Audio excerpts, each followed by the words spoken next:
જે રીતે અત્યારે હાલ ભારતીય જનતા પાર્ટીમાં એક અસમંજસ છે કે તે લોકોનો પ્રદેશ પ્રમુખ કોણ હશે। જો કે ભાજપની અંદર પણ ઘણા બધા નામ ચર્ચામાં આવ્યા છે, પરંતુ તેની સામે કોંગ્રેસમાં પણ કંઈક એવી જ પરિસ્થિતિ છે।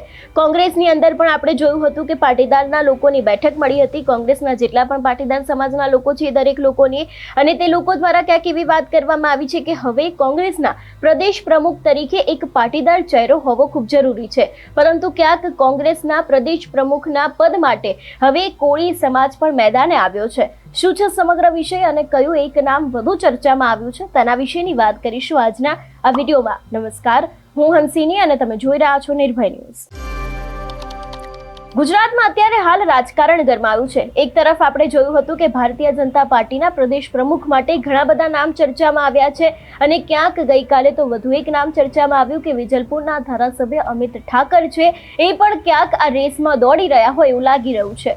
પરંતુ તેની સામે જો કોંગ્રેસની વાત કરવામાં આવે તો જ્યારથી શક્તિસિંહ ગોહિલે આ પદ ઉપરથી રાજીનામું આપ્યું છે ત્યારથી જ કોંગ્રેસના પ્રદેશ પ્રમુખનું પદ કોને મળશે એ વાતને લઈને ઘણી બધી ચર્ચાઓ થઈ હતી। આપણે જોયું હતું કે 1 તારીખે કોંગ્રેસના પાટીદાર સમાજના નેતાઓની એક બેઠક મળી હતી। તે લોકો દ્વારા ઘણા બધા નિર્ણય કરવામાં આવ્યા હતા। રાહુલ ગાંધી પાસે સમય માંગવામાં આવ્યો હતો, પરંતુ ક્યાંક હવે પાટીદારોની બેઠક બાદ ધારાસભ્ય વિમલ ચુડાસમા ખડગેને દિલ્હી મળવા ગયા હતા।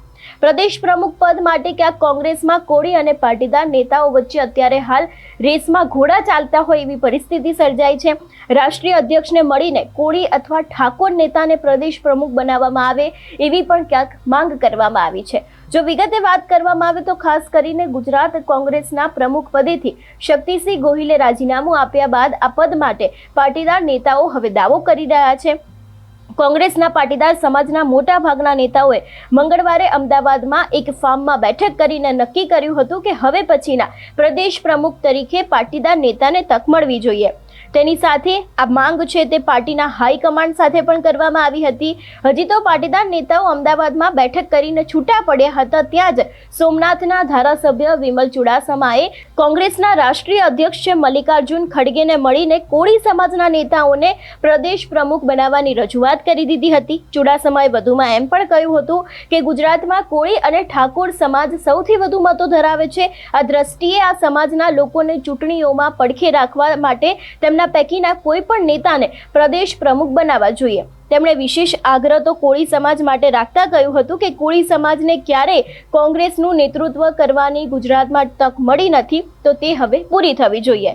આ તરફ અમરેલીના જે પૂર્વ સાંસદ અને કોંગ્રેસના પાટીદાર નેતા વિરજી ઠુમ્મર છે, તેમનું એવું કહેવું છે કે જ્યારે ગુજરાતમાં કોંગ્રેસમાં પાટીદાર નેતાઓનો દબદબો હતો ત્યારે પાટીદાર સમાજના લોકો સતત મત આપતા હતા અને કોંગ્રેસ ગુજરાતમાં સત્તા સ્થાને હતી। તેથી પાટીદાર સમાજને કોંગ્રેસ તરફ પાછો લાવવા માટે ગુજરાત કોંગ્રેસના પ્રદેશ પ્રમુખ તરીકે પાટીદાર નેતાને સ્થાન મળવું જોઈએ।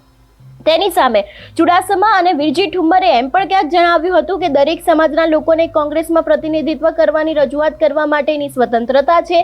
લોકશાહી ઢબે ચાલતો પક્ષ હોવાથી દરેકને સમાન તક મળે તે જરૂરી છે, પરંતુ હાઈકમાન્ડ જેને પણ આ પદ આપશે તેને બાકીના સમાજના નેતાઓ સ્વીકારી લેશે તેવી પણ ક્યાંક વાત છે તે કરવામાં આવી છે। એટલે ખાસ કરીને અત્યારે હાલ જે રીતે ભાજપમાં પણ ઘણા બધા નામ ચર્ચામાં આવ્યા છે, ભાજપમાં પ્રદેશ પ્રમુખ કોણ બનશે એ વાતની અત્યારે હાલ લોકોમાં એક ઉત્સુકતા છે કે કોને હવે આ કમાન સોંપવામાં આવશે એવી જ ક્યાંક પરિસ્થિતિ અત્યારે હાલ કોંગ્રેસમાં પણ જોવા મળી રહી છે। કોંગ્રેસની અંદર પણ ઘણા બધા નામ ચર્ચામાં આવ્યા છે, પરંતુ જે પ્રમાણે પાટીદારોની બેઠક થઈ હતી, પાટીદારો દ્વારા જે રાહુલ ગાંધીનો સમય માંગવામાં આવ્યો હતો, જે સમાજના મતોની વાત કરવામાં આવી હતી, તેની જ સામે હવે ગીર સોમનાથના ધારાસભ્ય એટલે કે ખાસ કરીને વિમલ ચુડાસમા છે એ પણ મેદાને આવ્યા છે ને તેમને સીધી જ મુલાકાત છે તે રાષ્ટ્રીય અધ્યક્ષ સાથે કરી દીધી છે।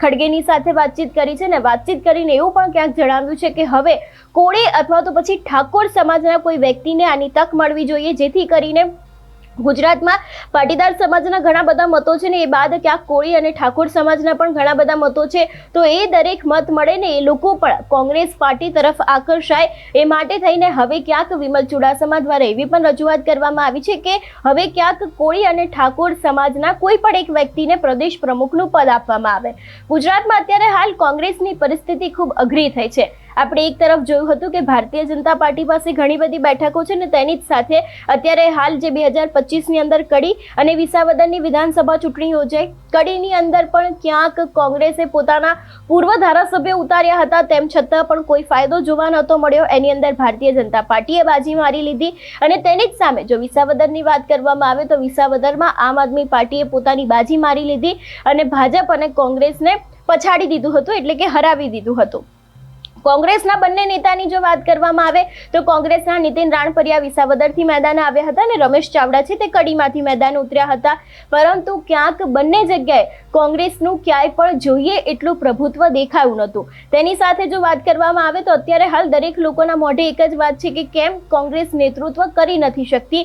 એટલે ખાસ કરીને અત્યારે હાલ કોંગ્રેસ હવે કયા નવા પ્રદેશ પ્રમુખને નીમશે, જેથી કરીને જે મતો અત્યારે હાલ તૂટી રહ્યા છે, કોંગ્રેસને નથી મળી રહેલા, જે સમાજ અત્યારે હાલ કોંગ્રેસથી ક્યાંક નારાજ જોવા મળી રહ્યો છે, એ જ દરેક સમાજ છે તે કોંગ્રેસથી આકર્ષાય અને આકર્ષાઈને ખાસ કરીને કોંગ્રેસને એમના મતો મળે અને પહેલા જેવી સત્તા છે તે પણ સ્થાપી શકે.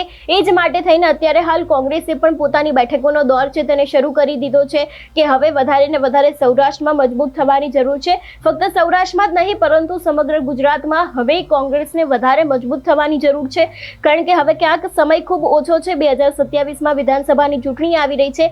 જે પ્રમાણે આપણે ગઈકાલે પણ આમ આદમી પાર્ટીનું સદસ્યતા અભિયાન જોયું હતું, તે લોકો અત્યારથી જ ક્યાંક 2027ની તૈયારીઓ કરી રહ્યા છે.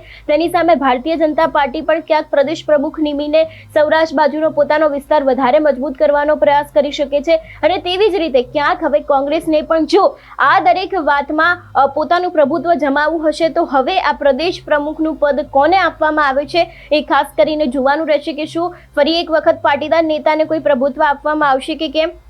અને તેની સામે જે વિમલ ચુડાસમા ધારાસભ્ય છે તેમના દ્વારા જે રજૂઆત કરવામાં આવી હતી કે કોળી અથવા તો પછી ઠાકોર સમાજના નેતાને આ પદ આપવામાં આવે તો તેમની વાતનો આગ્રહ રાખવામાં આવે છે કે કેમ, તે પણ હવે આગામી સમયમાં જોવાનું રહેશે.